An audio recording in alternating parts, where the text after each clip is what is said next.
یہ تعویذ صرف اور صرف محبت کے لیے کیا جاتا ہے، غلط کام کے لیے مت کرنا۔ میں آپ کو پہلے ہی وارننگ دے رہا ہوں کہ اس تعویذ کا استعمال صحیح کام کے لیے کرنا، غلط کام کے لیے بالکل بھی مت کرنا۔ اگر کسی سے شادی کرنی ہے، کسی کے ساتھ میں رہنا ہے، تبھی اس تعویذ کا استعمال کرنا، ورنہ اس سے گریز کرنا۔ اس تعویذ کا استعمال محبت کے لیے کیا جاتا ہے۔ کسی کے دل میں خاص محبت پیدا کرنی ہو، کسی کو پوری زندگی کے لیے اپنا تابع بنانا ہو، اپنا فرما بردار بنانا ہو، تو ہی اس تعویذ کا استعمال کرنا ہے۔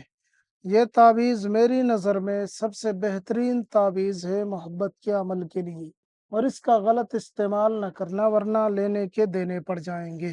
کہنے کا مطلب یہ ہے کہ جس کے لیے آپ کرو گے، اس کے دل میں اس قدر محبت پیدا ہو جائے گی کہ وہ بندہ یا وہ بندی آپ کو چھوڑنے کو بھی تیار نہیں ہوگا۔ تو اس لیے جب بھی کریں، بہت سوچ سمجھ کر کریں۔ شادی وغیرہ کرنی ہو تبھی اس کا استعمال کریں۔ آئیے جانتے ہیں اس کو کس طریقے سے انجام دینا ہے۔ اس کو کرنے کے لیے آپ کو کچھ چیزوں کی ضرورت پڑے گی۔ عملیات کی دنیا میں ساری چیزیں پرفیکٹ ہونی چاہیے، تبھی چیزیں کام کرتی ہیں۔ آپ کو صحیح چیزیں لے لینی ہیں۔ مثلا جس پیپر پہ آپ اس تعویذ کو بنائیں گے، وہ پیپر بالکل صاف ہونا چاہیے، بالکل صاف ستھرا ہو، کوئی لکیر نہ ہو، کوئی داغ نہ ہو، کوئی دھبا نہ ہو۔ اس کے بعد میں آپ کو اس طریقے سے 9 بنانا ہے، 4 خانوں پہ 9 9 9 9۔ پھر یہاں سے لکیر کھینچنا، پھر یہاں سے ایسے لکیر کھینچنا، پھر ادھر سے، پھر ادھر سے، پھر بیچ میں۔ اب یہ اتنا ہو گیا۔ اس کے بعد آپ کو لکھنا 4 4 4 4، پھر یہاں پہ بھی 4 4 4 4۔ بس اب یہ مکمل ہو گیا۔ اس کے بعد میں جب یہ تعویذ مکمل ہو جائے تو اس کے نیچے نام لکھنا ہوگا۔ اب آپ کو نیچے نام لکھنے کے لیے نیچے آپ کو لکھنا ہے الحب۔ الحب لکھنے کے بعد میں جس کے لیے کرنا ہے اس کا نام لکھنا ہے۔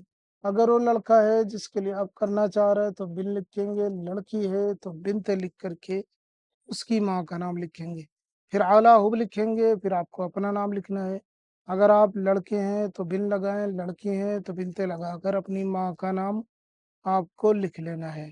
اس طریقے سے آپ کو مکمل تعویذ بنا لینا ہے۔ اب یہ نام جو ہے آپ اسے ہندی، انگریزی، اردو میں بھی لکھ سکتے ہیں۔ بن یا بنتے بھی ہندی، انگریزی، اردو میں لکھا جا سکتا ہے۔ اب آپ اس طریقے سے اسے لکھ لیں۔ لکھنے کے بعد میں آپ اس تعویذ کو نظر آتش کر دیں، آگ میں ڈالیں اور جلا دیں۔ ماچس، لائٹر، گیس چولہے سے بھی جلا سکتے ہیں، اور آگ میں ڈال کے بھی آپ اسے جلا سکتے ہیں۔ اور جیسے ہی آپ یہ تعویذ جلائیں گے، انشاءاللہ تعالی اس تعویذ کا اثر اتنا زیادہ ہوگا کہ آپ کا محبوب پوری طریقے سے آپ کی محبت میں دیوانہ ہوگا، گرویدہ ہوگا۔ یہ عمل کر کے دیکھیں، کامیابی آپ کے قدم چومے گی۔ ہم ملتے ہیں کسی اور ویڈیو میں۔ اس عمل کی اجازت سبھی کو ہے، جو کرنا چاہے کر سکتا ہے۔ والسلام علیکم ورحمۃ اللہ۔